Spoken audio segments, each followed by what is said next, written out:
Hey nerds, welcome back to another episode of the Nerd Rundown Recap. I'm your host Erik here, and with me tonight is the second tallest guy on tonight's show, Darren Stimple. Never accept an invite to the Hunger Club. Sage advice. Yeah. Sage advice. Now all 6 feet 2 inches of the Big Morg 3000 is in the house. Along the lines of that, always double check where your food's coming from. That's probably. How do you do that though? Again, yeah.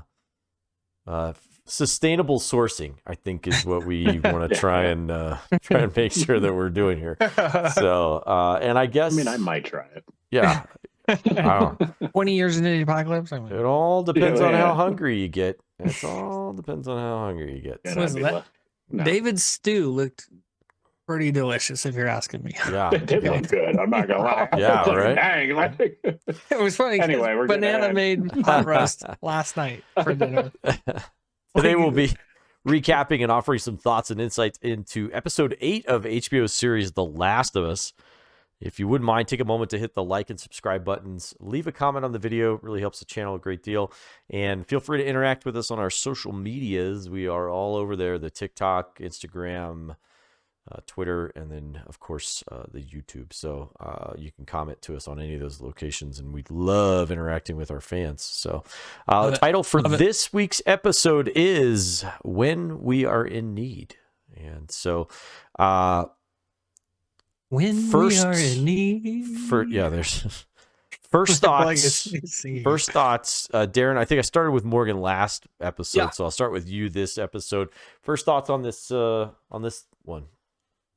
When they announced this as a TV series, and you start thinking, "Oh man, how are they going to start bringing this? They're going to start bringing it out. This is going to be an episode. This is going to be an episode." You have like your top 3 episodes that you're waiting for, and this is definitely in my top 3 episodes that I've been waiting for, because this part in the game is freaking intense. It's emotional, scary.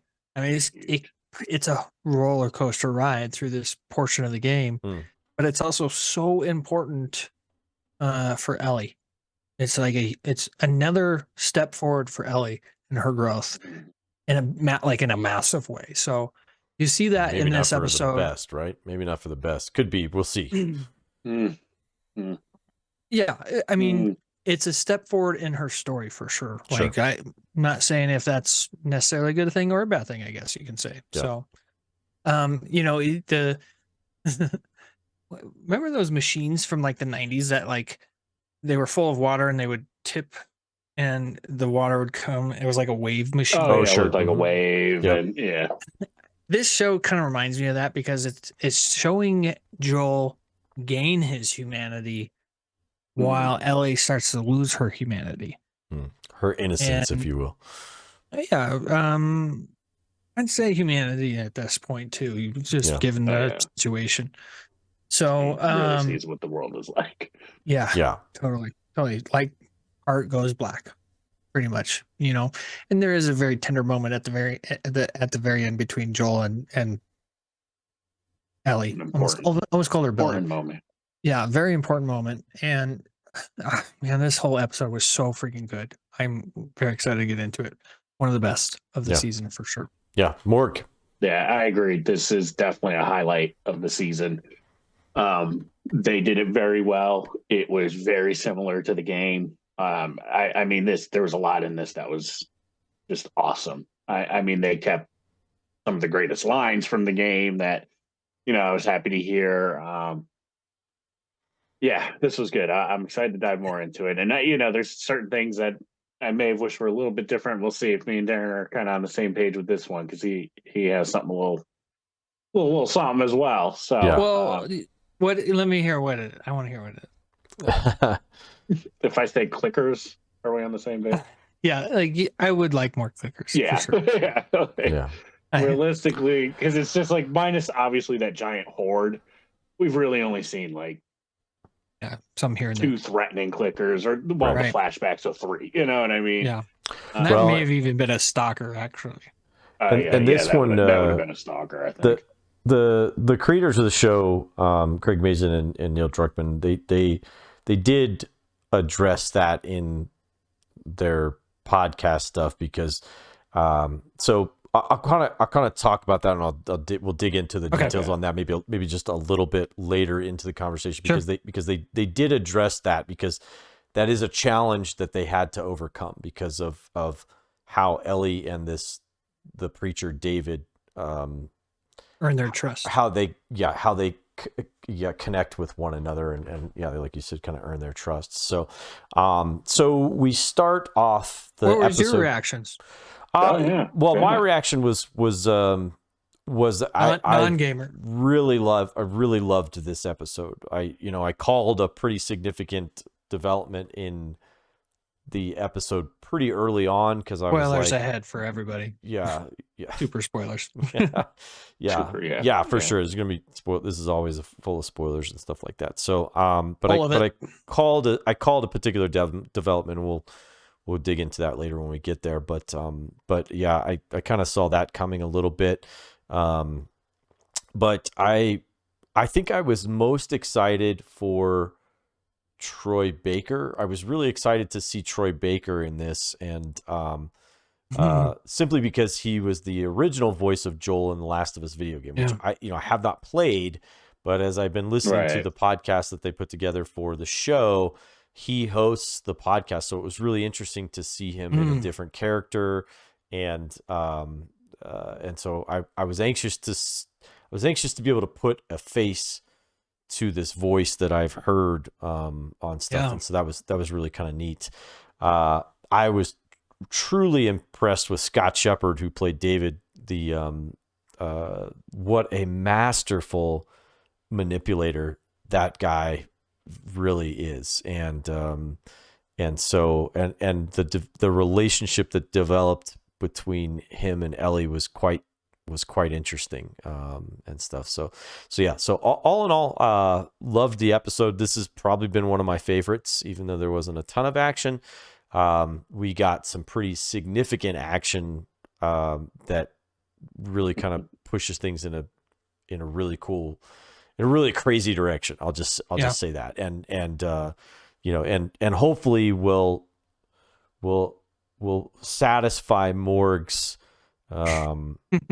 toughness problem that he has with Joel. My bloodlust was satisfied. Yes, I would say tough lust. I got my bloodlust. So we start the episode in a desolate, cold. Here we Darren and I both live in Colorado, and so you could substitute any one of those towns. I was thinking this reminds me of like Georgetown, the I-70 corridor, where it's just like this little sleepy town, and there's nothing around there. But if you were to stumble along that place and say May, you'd be like, this is a great place to hole up. Like you could defend yourself pretty easily from this and all that stuff. And so, there's water right there. Yeah, you have water right there. And so then you get a Colorado winter. Yeah, and then you get a Colorado winter, and it's like, holy moly, did we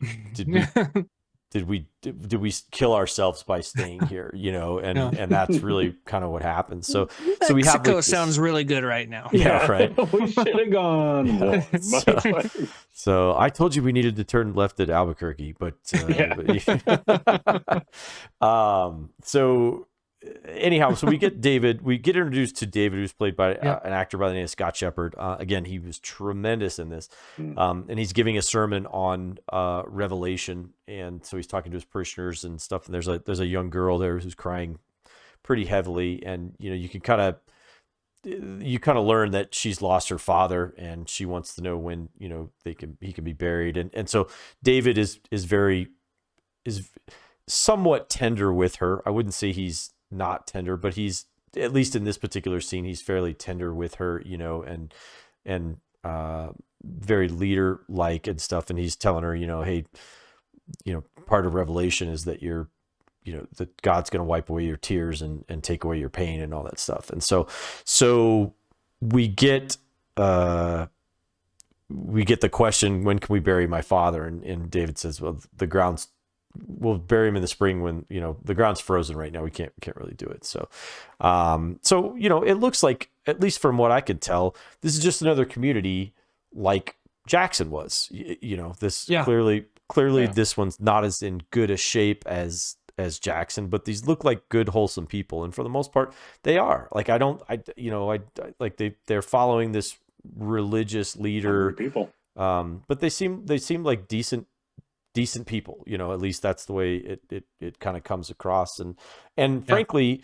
Quaint. the more I think about it, they are decent for the most part. Are decent people. Like there's nothing that they do during this that is really like wrong. Right. It just is the circumstances of the situation pit this group against our Yeah, it's a heroes, if you will. juxtaposition, really.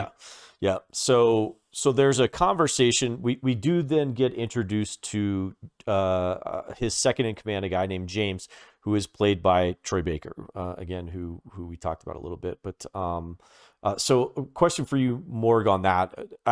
Having him be the voice of Joel in the game, and then seeing him in a completely different role for the show, how was that for you? Was it cool, or did it just kind of not? Oh no, I loved it. It was cool. I was just happy he was there. You know, like good. Like he's in it. He's getting his dues. You know. Yeah. And plus, when you see him in it, because I even thought that at one point, I'm like, well, couldn't they just get the same guy? You know, just dye his hair and make him Joel. I can see why they didn't. Yeah. You know, in this, he doesn't have the right body for it. To me, like, you know, he looks like they're part of a hungry town. You know, and that's what they are. Right? Yeah. It's a hunger club. It's a hunger club. It's the Hunger Club. Yeah. Right. And the Hunger Games. And and you know it. So that worked for me, and he doesn't sound like Joel. Like he's not doing the Joel voice, you know? Right. Yeah. There was, I swear to God, one sentence when I think they were talking. There might have been, where it may have even been like an ADR where it was added afterward, but that was like for a quick second. I was like, but then I listened for the rest of the time, and it has like a kind of it's almost like he chose a more wimpy voice. Yeah, like that's what he went for, like a softer, definitely a softer. Yeah, because it's nothing but wimpy men in this show, you know. It really is so far. Well, so we do get introduced to James, and him and David are having a conversation, and James very reminds biblical him, names, by the way. Yes, exactly. So James says, we're running out of food. Like we don't have much left for us. So we got a couple weeks left worth of food, basically. And David, who is the leader of the place, says, you know, I'm sensing some doubt there, and James doesn't even think it's applicable to him. He says no. He says they'll all fall in line. I think it'll be fine or whatever. And David's like, no, I'm sensing doubt in your voice. And there's a long pause there. James kind of gives this long pause, and then he's like, I'm still with you. You know, like I'm good. Yeah, I'm still like, good. Yeah. So, which was interesting to me. Which was interesting to me because there's an element of doubt that exists there, and I think that comes back a little bit later. And this is what I absolutely love about really great television and really great stuff is little itty bitty things like that can sometimes come back later on in the episode or in the show to just deliver a really great treat for you if you're really paying attention to the details of the show. So we jump back over to where Joel and Ellie are, and Joel is still this is now 2 episodes that he's on his back, so I'm sure Morgan is just having a seething. Like, come on, you're lazy. Like you're lazy. Funny, even him laying on his back is actually the toughest I've seen him. Yeah, right. Of what he's fighting off. He's fighting that infection like nobody else could fight. He fights that infection like a champ. He does. You know. So I mean, he looks like he's battling. I mean, Pedro Pascal does an amazing job. They did a great job with the makeup. They did a great job with it. He is definitely in bad shape. So Yeah. so we see where Ellie's finished the stitching stuff. She's got it all cleaned up, but it looks infected and it looks gross. And Yeah, it looks like death. yeah, It does. yeah. And they're out of food. She's like got a little bit of jerky left and all that stuff. Is that And what? so- Yeah. Like, what was that? It was like a little bit of like beef jerky or something like that, or whatever kind of jerky, probably rat jerky. Whatever. But but she thinks to herself, you can kind of see the wheels spinning. She's like, we're running out of food. I got to do something. And I think she has to think to herself, well, what would Joel do? Joel would go out, he would take the gun, he would go hunt and get food for them. That's what he would go do. And so that's what she does. She grabs the gun, she goes out there, she sees the rabbit, which I thought was great, and face plants like after she starts chasing that rabbit. And so it's like welcome to hunting 101, your trial by fire. And so she face plants and there's got snow all over and all that stuff. And so, but then she sees a buck out in the woods, and she, the very quick scene that they had where he was teaching her how to shoot, and he was talking to her about, hey, you need to do this. You can see that even though she gives him grief and gives him shit about stuff, that she is listening to him. Yeah. And she is taking in all the information that he is, and you can see like when she watches him, she's processing all of this stuff, and if we saw, I have expected her to say, remember, pregnant, like just a call back to her, like I was half expecting that for a second. That would be a really great line. So she takes a great shot and bags a deer, but she doesn't. She misses the heart, I think, and so the deer kind of takes off and runs for a little bit and then falls down. And hold on, I gotta shout this part out in the game because this happens in the game. You shoot a deer, it freaking runs off, and you track the deer's blood for like what feels like 7 days. It does. Oh, really? Okay, It's forever. But it isn't. It just feels like forever. Like, okay, here's some more blood. Let me follow this blood. It's just and it could, speaking of that, referencing the game, like this is the first time you play as Ellie. Oh yeah. So it's really like you're really like, oh shit, yeah, Joel is dead. Yeah. You're like, wow, he's dead. They're making me get used to this now. Yeah. I was like, that's interesting. Yeah. So we cut to a scene of the deer laying on the ground, and David and James are standing over top of the deer, and they're like, well, we didn't shoot this, so somebody must have, and they're probably going to be coming for it, so we should probably hurry up and get going, do what we need to do and get going. But Ellie gets the drop. I saw somebody say that it was like they found a bag of money in the middle of the street, and they're like, take this? Just go, man. Just go. So, but yeah. So anyhow, so Ellie gets the drop on them, and and what's really fascinating to me about this is from the very get-go, David is trying to manipulate Ellie, like right from the very get-go. He is even though she disarms him, she's like, hey, drop your weapons, all this different stuff, or I'll plug you right between the eyes. And that goes for your buddy too, and buddy boy. Yeah. And so it was really interesting, but then David starts talking to her like right away and starts, you think Ellie is in control, and Ellie thinks that she's in control, but David is actually the one that's in control of that situation. It's an illusion. It is an illusion, and so you can see his manipulation starts immediately between the two of them. And this is where, again, we'll kind of come back to it a little bit later, but David has this respect for Ellie that I don't think he has for anybody else that's in his congregation. He sees a girl who's out there, who has shot this deer, and she's out there, and then she's got the drop on them. And so he sees something in her that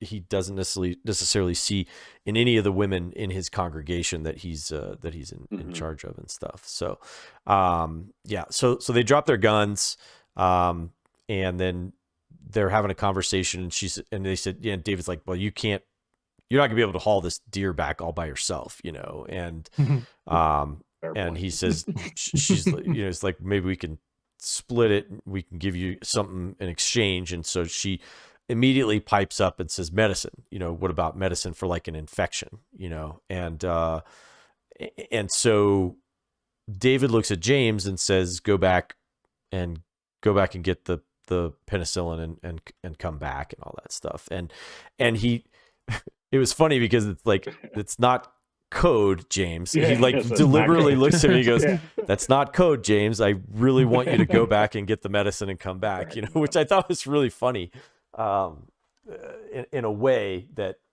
it's be like, it is funny that they live in a world where you sometimes you don't know if somebody's right.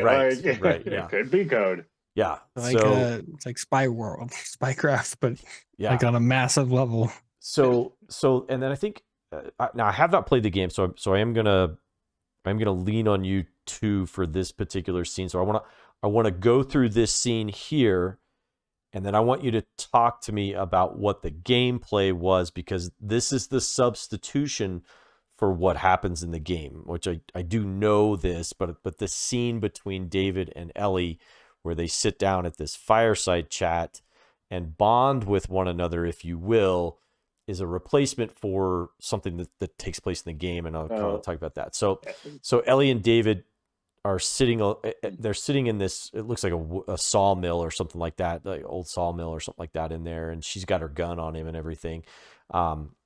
And a funny little anecdote there is that Bella Ramsey, that gun was a real gun, and like it was really heavy. And so the whole day they filmed that, she's not holding the rifle the right way. So David knows first off that she doesn't know what she's doing, really. But again, Bella Ramsey, the next day after that, like she was in really bad shape. Like she was so sore, like her pec and her biceps and stuff was really sore from having to hold that especially rifle. When you're 14. Yeah, exactly. So Ellie and David are big left. Hollywood famous actor. Yeah. Oh man. Yeah, come on, man. We got hurt when you're. That's gonna suck when your arm hurts because you've been filming an awesome gun scene for all. An awesome gun scene. So Ellie, of course, messes with him.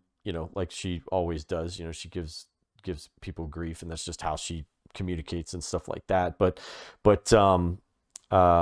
David starts to tell a story about how his people are, they're running out of food and stuff, and he sent out 4 people to go look for food. And he said, he starts talking about this little girl that he's got this girl who just lost her father, because they sent out 4 people out and only 3 of them came back. And apparently there was some crazy man that killed her dad, and I think Ellie's like, if you watch her face, she's like into the story. Like she wants to know like where this story is going, and she's interested in it. She feels bad. Right. She feels bad for this girl that's lost her dad, because she's very empathetic. She still has that soft side to her. And come to find out, it's because her and Joel killed her dad, that this girl, really is dead, this guy is dead. And so David now knows, and he says that, the guy had a young girl with her. And so he's like, he kind of reveals like, here's the cards. I'm going to lay all my cards on the table. I know who you are. Yeah.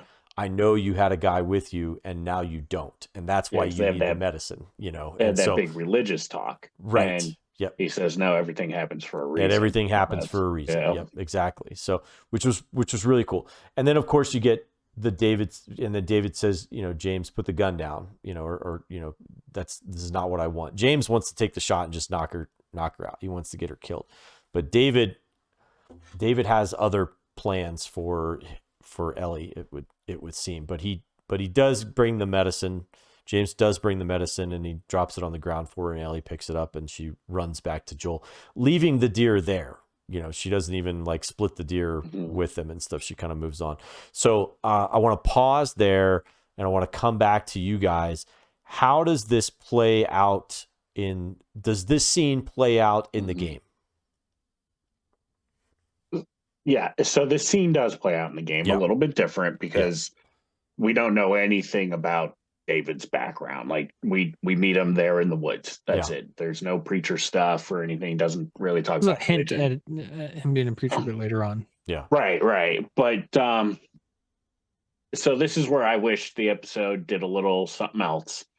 A little closer to the game. You know, to me, like I think they could have taken away a little bit of the Kathleen stuff or something and devoted more time to this. Okay. You know, like make that a shorter episode and this a longer one. Okay.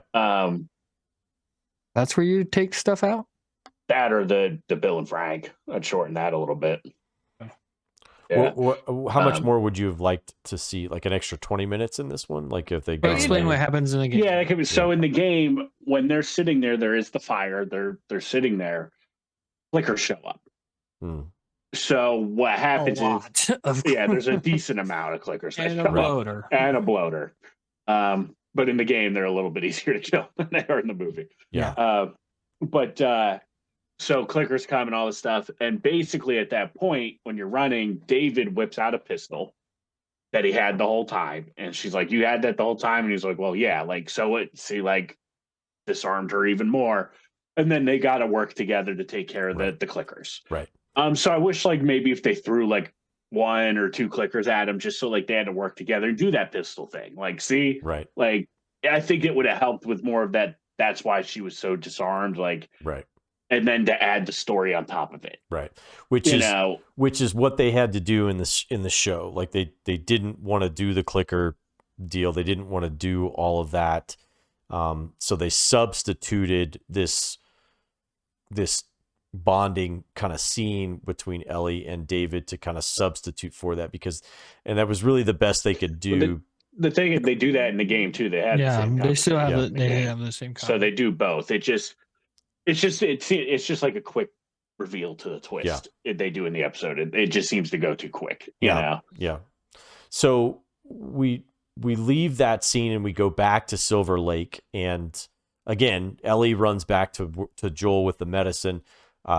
James and David take the deer and go back to their place. And so we see back in the Silver Lake place, there's a bunch of food being prepared, and a guy comes in with a tray full of meat, and the girl goes, "What's that?" And he says, "It's venison."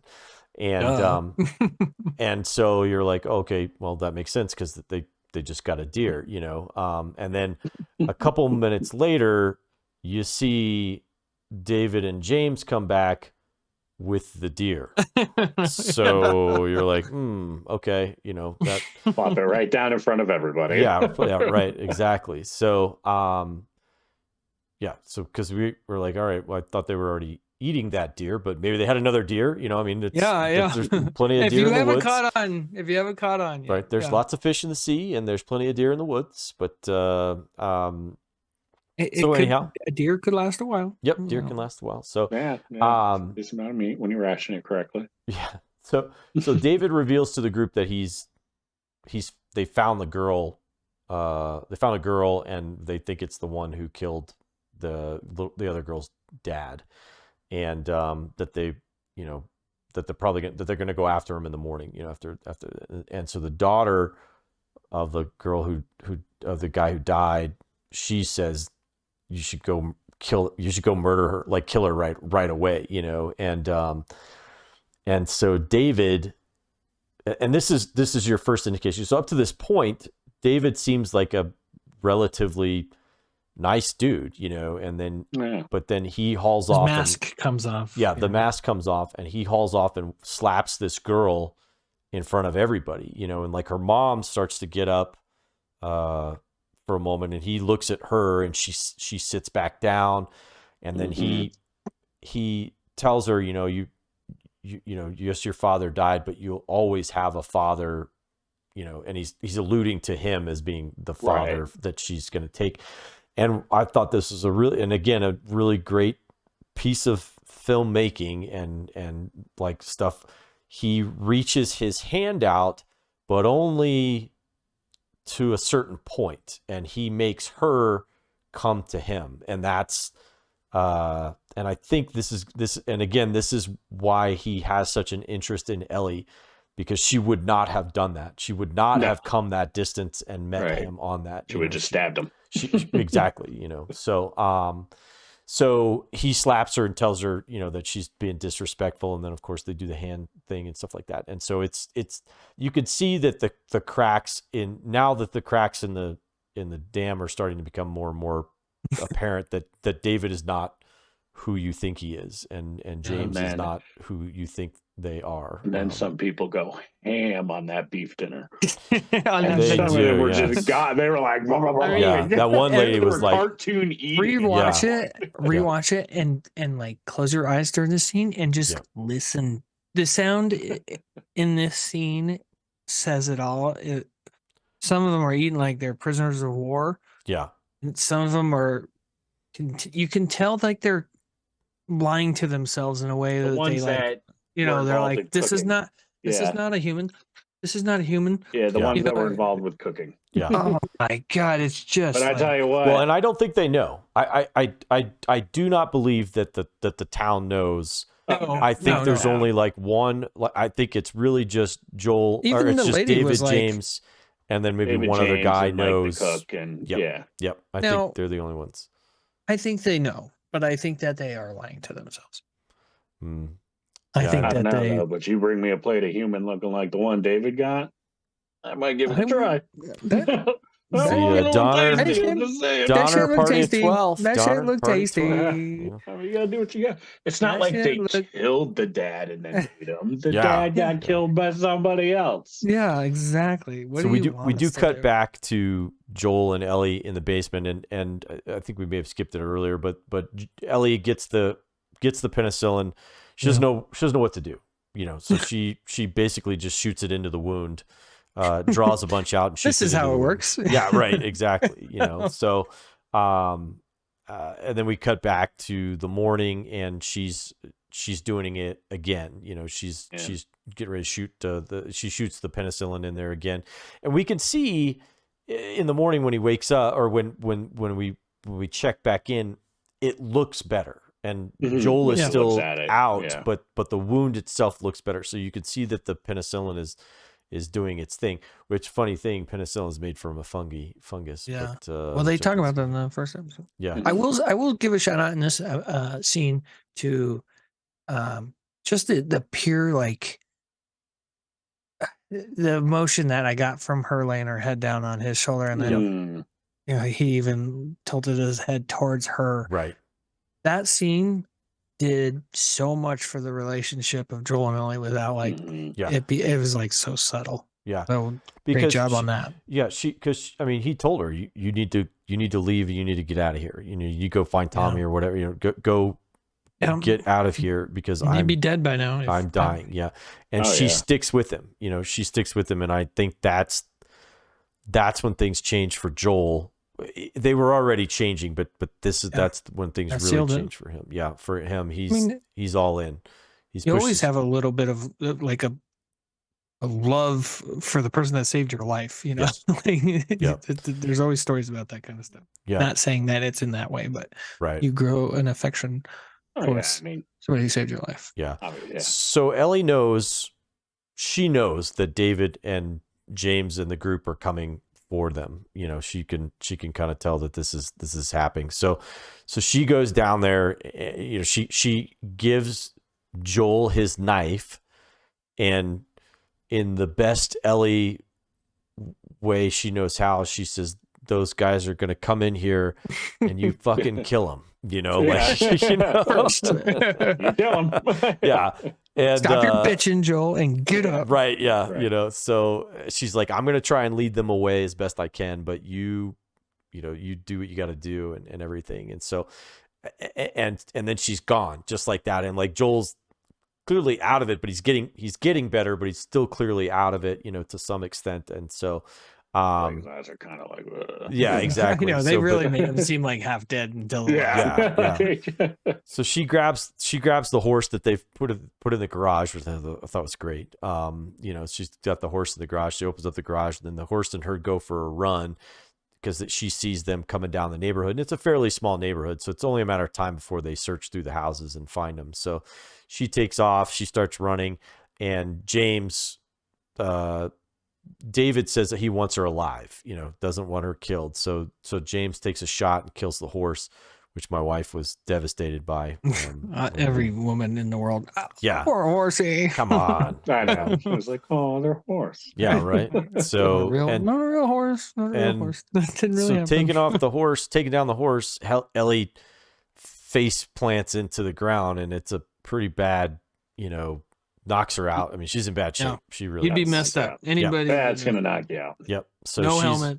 Yeah, exactly. She's in bad shape.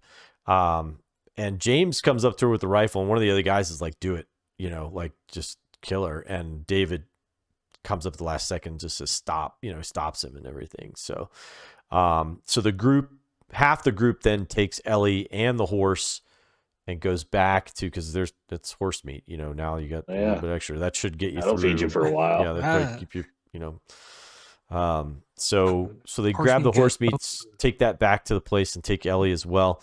And then the rest of the group starts going house to house to try and find Joel, because they know he's there somewhere. Deliver vengeance, he says. Yes. Yeah, that's right. Great line. Yeah, because he's like, go ahead now, do what you want. Do what you got to do. I got what I need. You guys. Yeah. Yep. Great So one of the dudes gets into the house that Joel's in, sees the mess and all that stuff that's kind of going on, and then starts to creep downstairs. And so Morg, oh, that's brutal. Yeah. So Morg, talk to us, Morg. Yep. Talk to us about this scene. Walk us through. Yep. So I want to say, when you watch something that ends up doing anything that could be possibly remote to somebody's profession, and they got to ruin it for you. Yeah. So my wife is a nurse, and she's like, with the penicillin, she's like, he'll die. He'd be dead. Yeah. Like this, and she the whole time she's like, oh shit, he's gonna die. Because she's looking at it like, yeah, that's not gonna help him the way they're doing this. She's like, yeah, he's gonna die. Yeah. I'm like, okay, it's a watch. But no, so a guy is in his house. Joel's down there. He's hearing the footsteps. He's kind of, just out of it. Still, this is when he gets tough. The guy, whoever's upstairs, kind of sees that it looks like this doorway was blocked.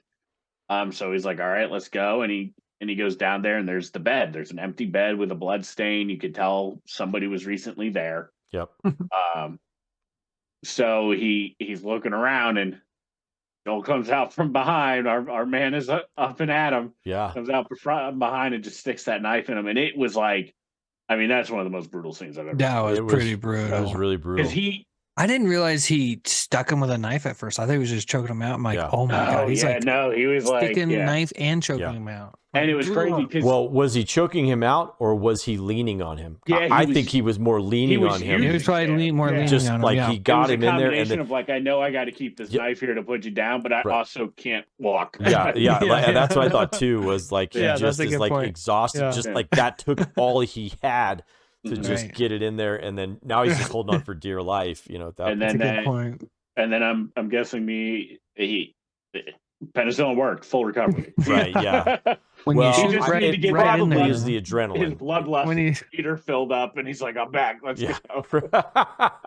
I mean, you went into dad mode, Yeah, well, that's what I'm saying. Like you get the adrenaline kick, and then ain't nothing like dad mode. Yeah, and so he kills that dude, and then we cut over to Ellie back in town, and Ellie's in a cage. She's in and everything, and so she's they're having this conversation, I guess, about, well, she's sitting in the cage and she's looking around and stuff like that. And David comes in, and so they're having this conversation about how she's a dangerous person, and he sees that in her, and he recognizes that because he's a dangerous person as well, and then he kind of goes into some other stuff to her that's what he likes about her. And so you start to kind of see that he's not just interested in her because she's some girl or whatever, he's interested in her. Like he wants to make her his, and which is really disgusting because she's like 14 years old. It's like, come on, Yeah. dude, but this is like the apocalypse and all that. So pedophilia. So there's No good. No justification. bueno. No bueno. It's still not good in Apocalypse. Right. Yeah, So still bad. I will murder you on the spot. If Right. in the Apocalypse, I will not give you a chance. If you're saying a good thing, YouTube don't take offense to that. So only in the Apocalypse, YouTube. So he walks out, she gives him a hard time, and he ends up walking out of there. And after he leaves, no, she doesn't just give him a hard time. That is a gross understatement. Yeah. Well, that's not when she says it. Like, is that the one? Yes, it is. Yeah, it is. It is right. Because then it goes right to.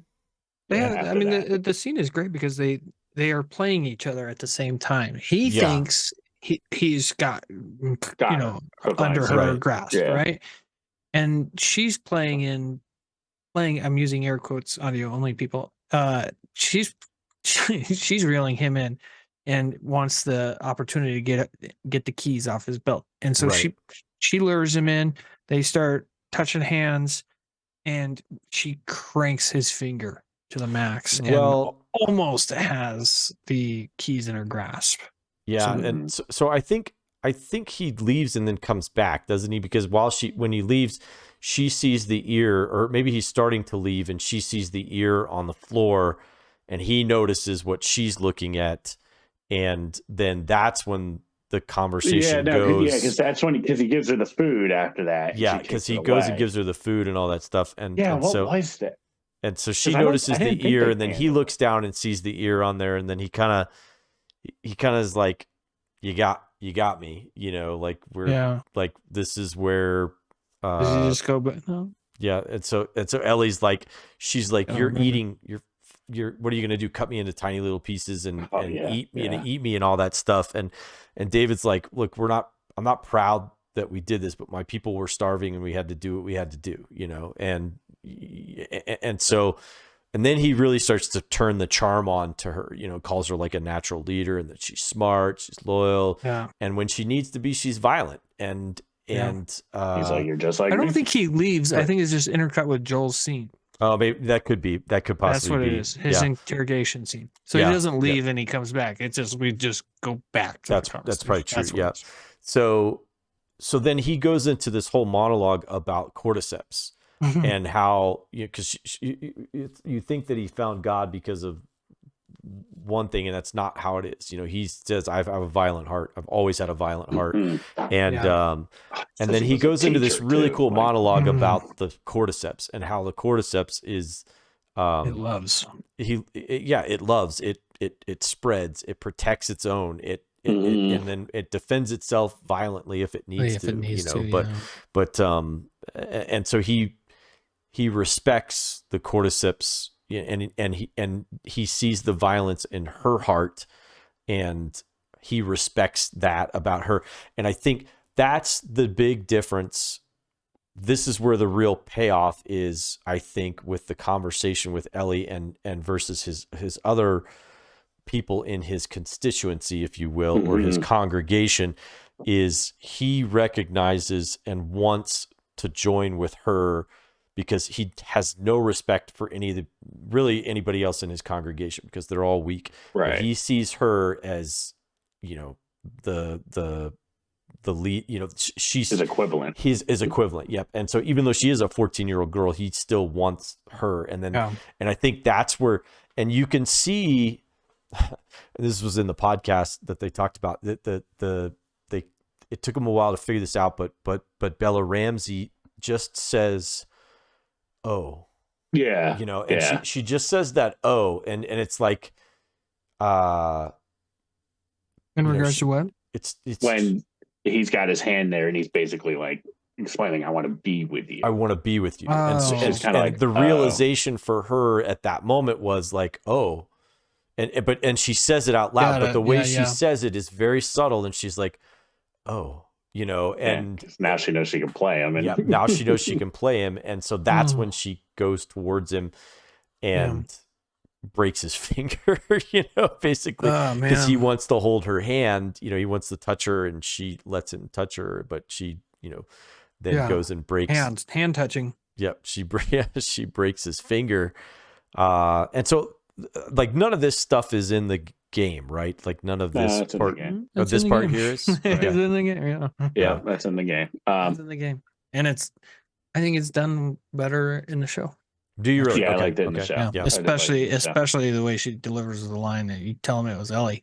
Yeah, which is the next thing that happens. Yep. Very Wyatt Earp. It did shock me. I'm bringing hell. You tell him I'm coming. What shocked me about that scene with me. I was not ready for the hard C. I was like, whoa. Yeah. I wasn't ready for that one. He grabs her. In the game. He does grab. She breaks his finger. Yeah. He grabs her and pulls her into the bars so that she basically smashes her face. And she's cut. She's bleeding, and then he kind of pushes her back into the cage, and then she says, as he's walking out, he drops the C word, and she says, Ellie. And because this whole time he's been asking her name. What's your name? What's your name? He says, Ellie.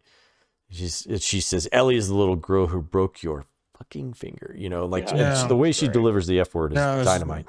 It was great.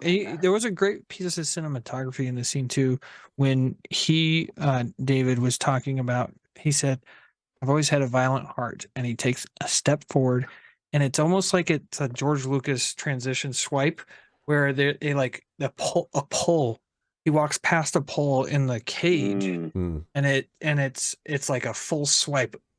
He is a violent man after that. Yeah. If you go back and watch this scene, keep an eye out for when he's like, I have always had a violent heart. He walks, and there's a bar that goes across his face, and from there he's a totally different person. I was like, that is cool cinematography. When she screams at him was awesome. Like, she delivered that so well, and then it was followed up by another awesome delivery. Yeah, when he just turns around and goes, "How did you put it?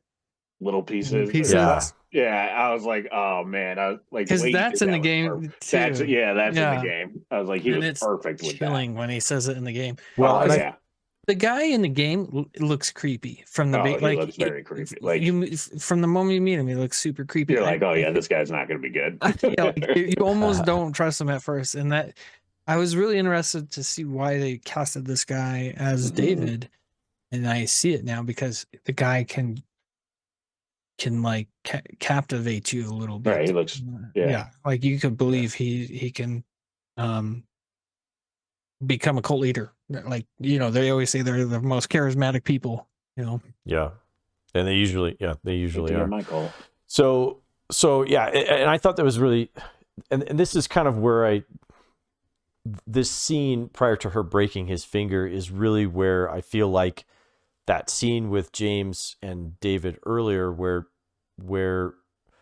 this really pays off, because you can see David doesn't really have any respect for James, even though he's his number 2. He really doesn't have a tremendous amount of respect. And he wants Ellie to take that number 2 spot with him. Like, he really wants her to be in that.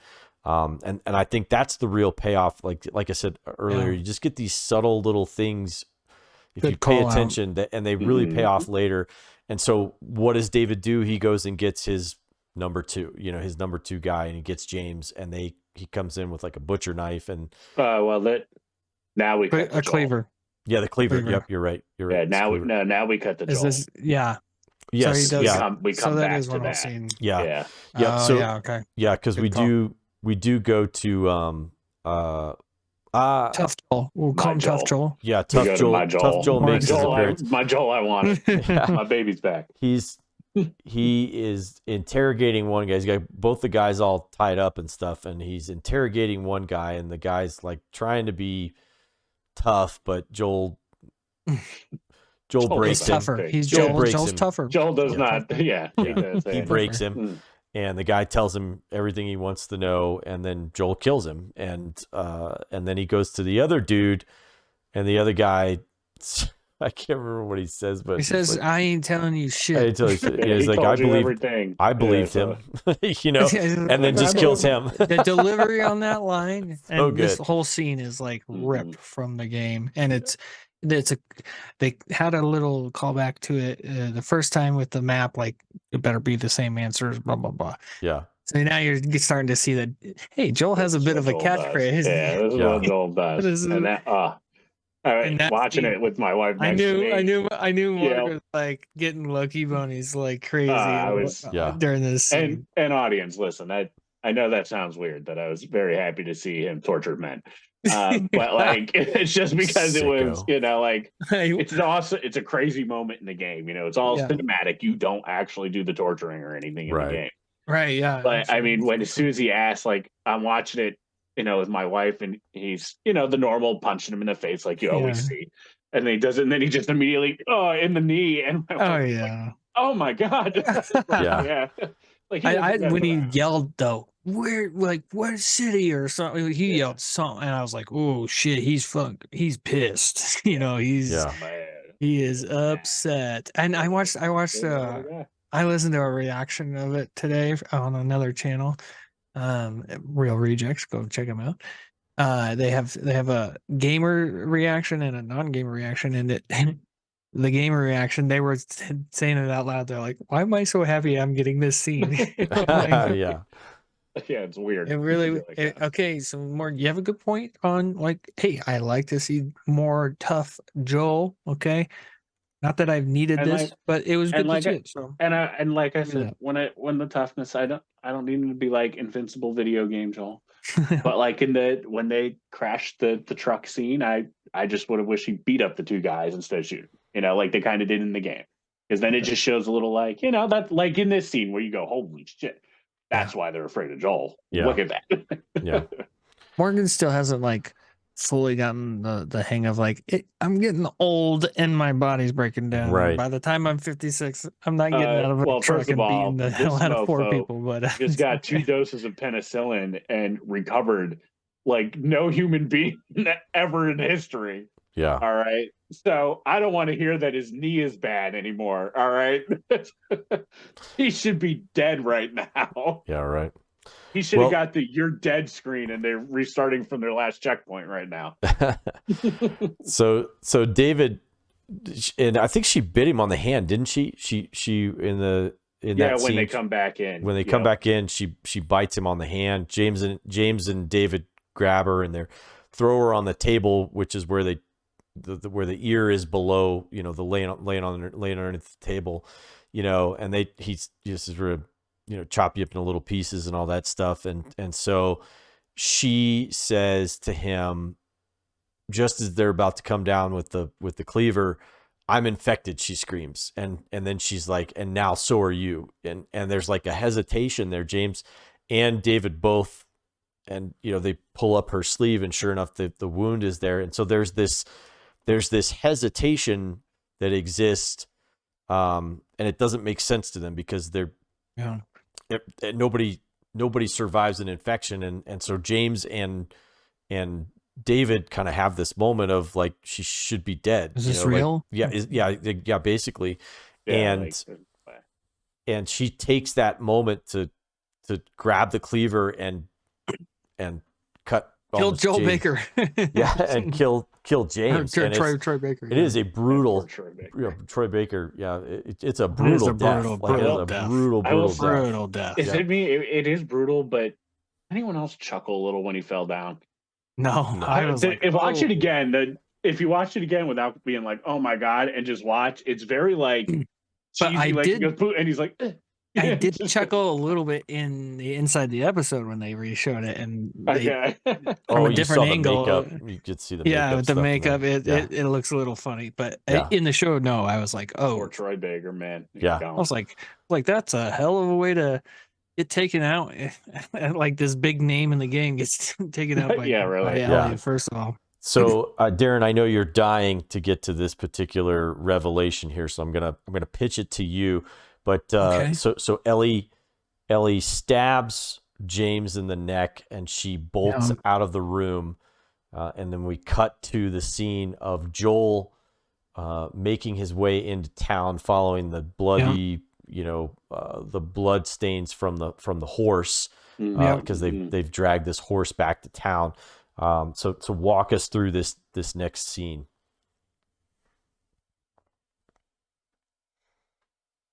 Yeah, I like it. I like Sorry, it. my throat hurts, so I'm trying to keep it lubricated right now. That's what she said. What she said. Hey, Yeah. so this scene in the video game is exhausting a little bit because you have to like sneak around and hurt Yeah, it's a pretty long. David like a Even little before that, you every got to sneak through the town a little. yeah oh yeah, that too. I mean, it's a little laborious, and so the fact that this is, you know, it's, I think it's like 3-4 minutes to Well, really, it may be longer. yeah, I guess right now we're at Joel finding the room with the. Yeah, he follows Horse. the blood Oh, trail for the yeah. horse. Yeah, Yes, he follows yes. the blood trail for the horse. Oh yeah, and he gets to the cooler. That's with the cooler. Yes. Oh, the hanging bodies. Yeah. And he realizes, oh crap, this like intensifies the Oh yeah. episode in a way of like, oh, Joel's gonna go, you know, make the big hero save of the day, and he finds her backpack what happens, in there. Yeah, I was going to say, what do we see? They find he finds her backpack, and then he finds the dead bodies hanging. He finds the dead horse on the ground, not even taken care of. Right. Yeah. Finding that backpack was like, Joel at that point is like, oh my God, these people are going to eat her if I don't find her. Right. Imagine having that feeling. Coming back to the whole horse thing. Even in that scene, my wife goes, "Oh, they're horse." Yeah. So did Stacy. What about the 3 bodies hanging It's like upside down right now? 3 dead humans just hanging there, the you know, horse. skinned, you know, and all that. Decapitated. Like, Yep. Yeah, Predator Oh, style man. over there, and It was nasty. and the fact that it was 3 lets you know it wasn't just the dad the first time. Yeah. Oh yeah. Yep. And boom, decapitated his head off. What does he say in the office? Whenever I hear decapitated, I think of Michael Scott saying, talking about his boss. His boss, it's like, truck. I don't know, Meg, help us out. Yeah. Anyway, so so after you see Joel see the backpack and this whole freezer situation with the dead bodies, it switches back to Ellie's hiding out in the chow hall, I guess. Yeah, the steakhouse. It's where they had it's Chris's steakhouse or something like that they had converted to their to the chapel and all that stuff. Yeah. Chris Steakhouse. Yeah, right. Worst name of all time. Okay. Yeah. And so she finds some a piece of wood that's kind of on fire for the fire, and she ends up chucking that at David horribly and misses him, but it lands in the corner in this like, you know, cabin in the woods. It was a resort, so right. It's all makes me think it's all made of wood. Yeah. Yeah. Yep. Made me think of camp actually as a kid. And salute your shorts. Yeah. This place was made of kindling and gasoline. Yeah. Yeah. So the place goes up in flames, and the cinematography when it was like all up in flames, and it was just a shadow figure of David. Yeah. That was a terrifying image. For sure. So he chases Ellie around the fire is such an analogy for his rage. It's like he's so enraged at this point. He's not paying attention to the fire. It's not even a concern to him. He like could have reached over and put that fire out instantly, but it's he could have stopped it right there. But he doesn't. But he knows the game is up. I think he truly knows at this point that no matter what, the game is up here. Like things will never go back to what they were. So if the place burns down, it's fine. You know. Yeah. Right. Yeah, that's a good point. Yeah, and I'm sure he's also thinking too, like, well, there's clearly something even more special about this girl. Because she's not. He's like, yeah, nobody fights this hard. Nobody again, and that's what I said. That's what I said Yeah. earlier. No one in his congregation is like her. They're all sheep, and he sees her as a wolf. You know, he sees her as a wolf, and he's a wolf, and he sees like he's a predator, right? He is, yeah. In more ways than one. He's a sexual predator. He's an actual predator. You know, he's a predator of all kinds, and he's an evil person. And he finally gets his hands on her. Yeah, in the middle of this fire, and of course, the line of, you know, I like, or now you're seeing, I like it when you fight. Yeah, I like the fighting. And so that is like a culmination of why he's been so enthralled with Ellie, is because he's seen her fight over and over and over again, right? And both verbally and like there's a spirit in her. She's not broken like everybody else there. You know, she's like a thoroughbred horse, and he's right. You know, it's like a prized possession for a predator. So Morg, holy cow, he's on top of her, and it looks like he's gonna try and probably rape her as the building like kind of goes up in flames. But but then the tables turn. So walk us through this last little bit here, and then this is and then roll us out to the end, because I know that you're all about tough Joel, but let's this is all brutal, and this is the only other spot where I just had a small little gripe, but honestly, it doesn't really matter. I wouldn't mind if they did the cat and mouse chase of just a little bit longer, just to get that like creepiness in, of her trying to hide from David, trying to get her, and like, ugh. It's very creepy. Like, it scares you in the game more than Clippers. And he says it like he's like in the game. He's like, Ellie, what he does in the show. Yeah, right. Yeah, and like there's broken glass, and if you step on it, he's like, "There you are." It's scary really when finally when he sneaks up on you and gets you. Even when I replayed it for like the 10th time, I was like, God, it just gives you chills every time. He's just a freaking creep. But she jumps out of her hiding spot, stabs him. He drops the machete, she goes down, and she's going for the machete, and he does his thing real creepy. Clearly he's blind to what she's doing, and not paying attention to her at all, and she gets the machete and turns the tables, and we don't see it. We're good. But we in just the video see game, her. We feel it. Oh yeah, okay. We see David's point of view. Yeah, we see it from David's point of view. And this happens in the game. You don't do it in the game either. It's a cutscene. She does it, but she just chops away. Understandably, chops away. Chop, chop, chop, chop, chop. So, and it's uncomfortably long in both versions. It is. Yeah. So an interesting part of this, because the way you described it is chop, chop, chop, chop, chop, but that's not what happens. It's chop, chop, chop, chop, pause. Oh yeah, because she goes back to it. She pause.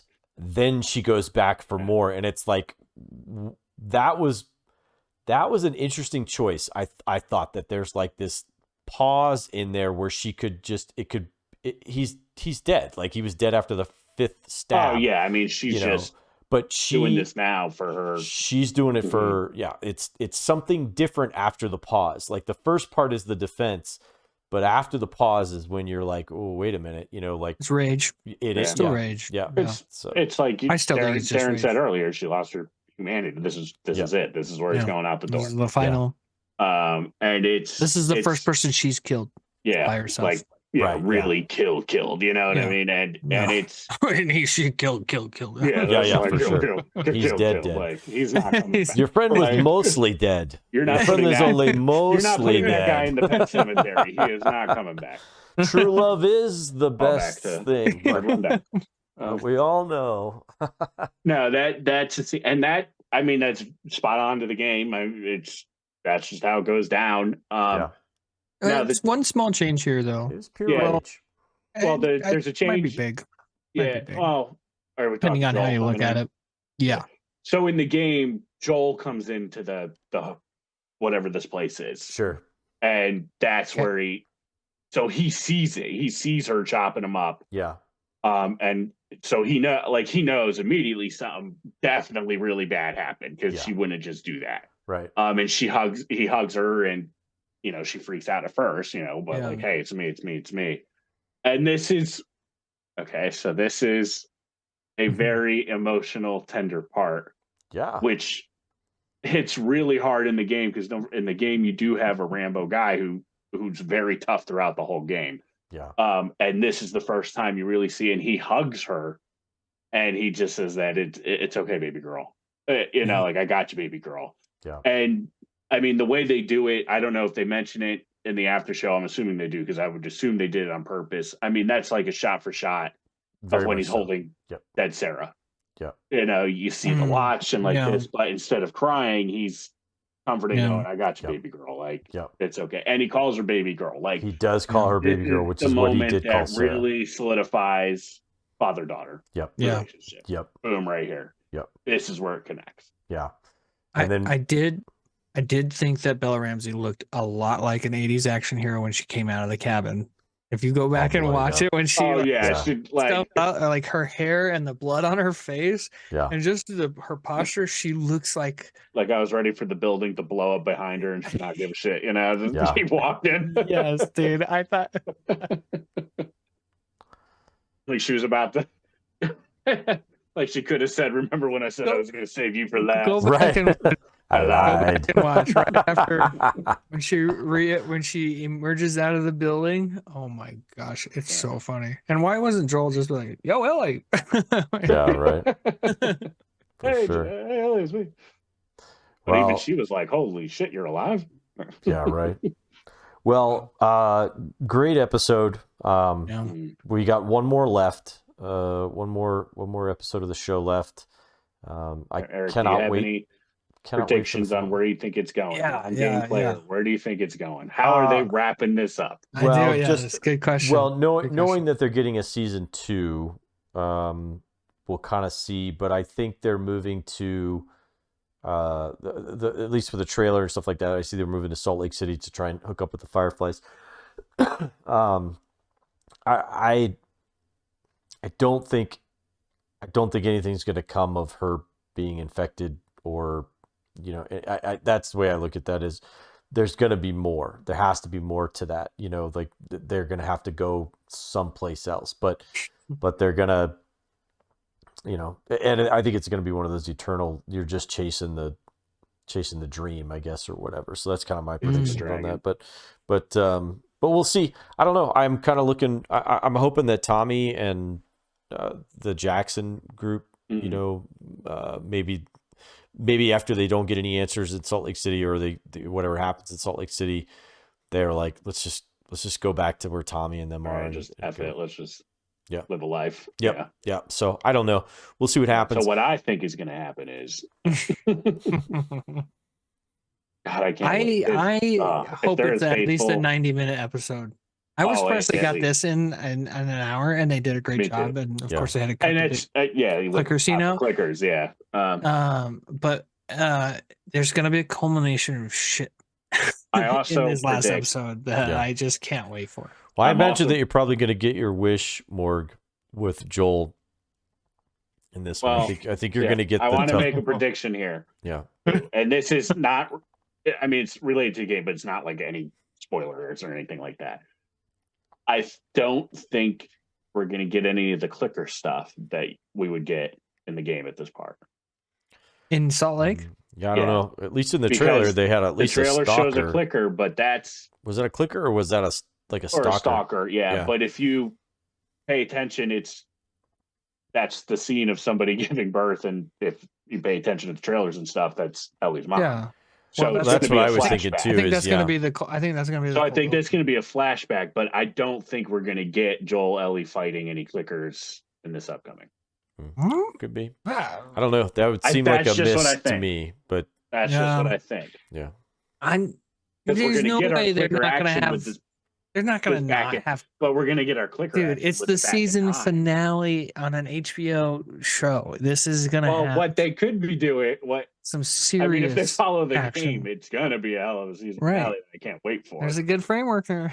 Oh, I can't wait to see where this So goes. far, I feel like they've been pretty, in our conversations, I feel like they've been pretty faithful to the really important stuff that they needed to stay, that they needed to stay faithful to, and they've taken liberties with stuff that where they could take liberties and kind of change the way the story kind of goes or whatever.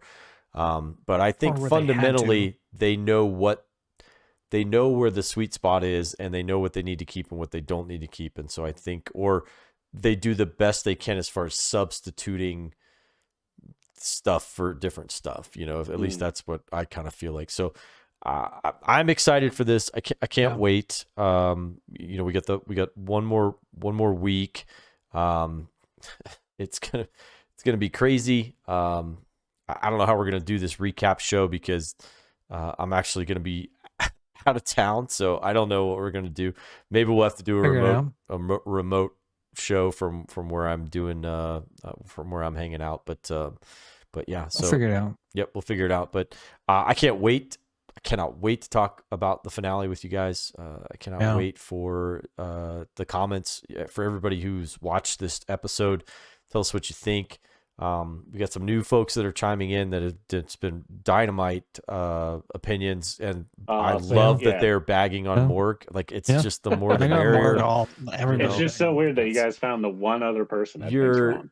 Yeah, you're already a fan. You're already a podcast. You're our podcast hero of the week for bagging on Morgan. Like right out of the gate. Thank you, Starlight. Every good podcast needs a villain. One last piece about this episode. They hinted way back in episode 1 at this, when the guy was like, "You don't want to go outside the QZ. There's worse things than clickers out there." Right. And now we've seen what he meant by that through the trip through Casey, through David, through clickers. Clickers are terrifying, but what's more terrifying than that? A normal person that wants to eat you. Exactly. Like you went. It felt like you kind of just went straight into cannibalism there, David. Like Went pretty fast. You went from like, I don't know, you went into cannibalism pretty quick. I feel like that would be that's like 50 years. Actually, you know what? 50 years in the apocalypse. I'll eat you, even if you're starving. Yeah. Well, with that being said, thanks again, Morg. Great commentary, Darren. Great commentary. This was a lot of fun as always. I love going through these episodes. If you're leaving comments, do your best to put like a spoiler warning up front. That way, if like Erik goes to read it or something. Yeah. We cannot spoil the game. Yeah, do not want to spoil it. Finale. Yeah, for sure. Please. Well, we will. We'll all see you guys next week on the Nerd Run recaps. Have a good one. We'll see ya. Bye.